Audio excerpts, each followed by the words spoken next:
овозхони зодаи тоҷикистон маниҷа сангин иқрор кард ки чунин маъракаи густурдаи бадбиниро баъди интихобаш ҳамчунин намояндаи русия дар озмуни евровидение интизор надошт.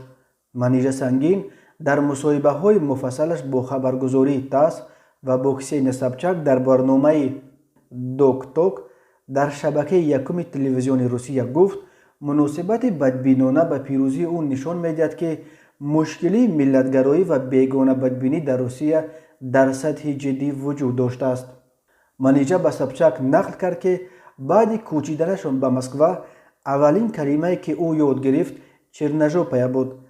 дар мусоҳиба бо тасс ӯ аз он алам кард ки бадбинон ҳатто аз волидонаш раҳм накарда ва ҳатто тӯҳмат заданд ки волидони маниҷа наркаварон буда дар ҷустуҷӯ қарор доранд.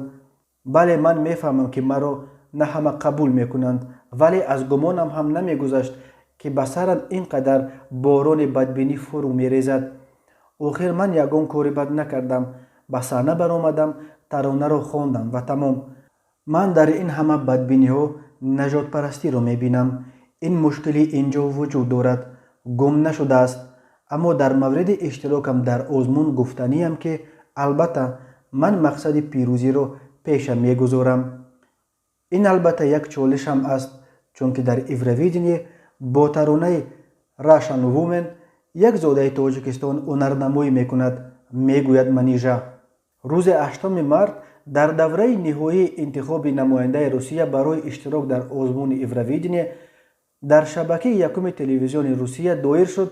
ғайри чашмдошт зодаи Тоҷикистон маниҷа сангин ғолиб омад. пирӯзии ӯ дар ҷомеаи Русия мавҷи вокунишҳои манфӣ аз ҷумла аз ҷониби бархе шахсиятҳои шинохта ба вуҷуд овард.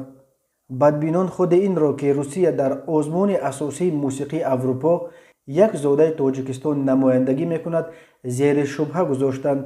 озмуни евровидение имсол аз 18 то 22 май дар шаҳри Роттердами Ҳолланд доир мешавад. соли 2020 ин озмун ба далели мавҷи коронавирус баргузор нашуд. маниҷа сангин соли 1991 дар шаҳри Душанбе ба дунё омадааст.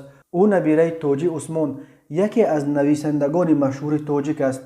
маниҷа 3 сол дошт ки оилаи онҳо аз Душанбе ба Москва кӯчид.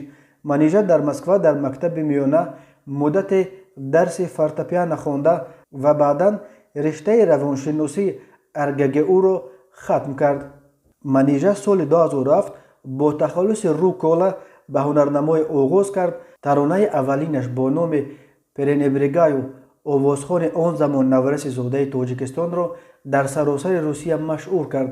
соли 2008 маниҷа нахустин албомашро бо ҳамин ном «Пренебрегаю» ба бозор баровард. маниҷа баъди чанде аз тарҳи рӯ-кола хориҷ шуд ва бо номи худаш ҳунарнамоиро давом дод. модари маниҷа Наҷиба Усмонова аз рӯи касб равоншинос аст. ӯ ҳоло дар Москва ширкати дизайни либос бо номи «Модар Дизайнс»ро мечархонад ва либосҳои маниҷа барои иштирок дар консерту клипҳо низ модараш медӯзад. падари маниҷа Далер Ҳамроев табиб буда аз модараш ҷудо шудааст. падари маниҷа мухолифи овозхон шудани ӯ будааст. маниҷа 5 бародару хоҳар дорад. яке аз хоҳарони ӯ Муниса Усмонова хабарнигори шабакаи якуми телевизиони Русия мебошад.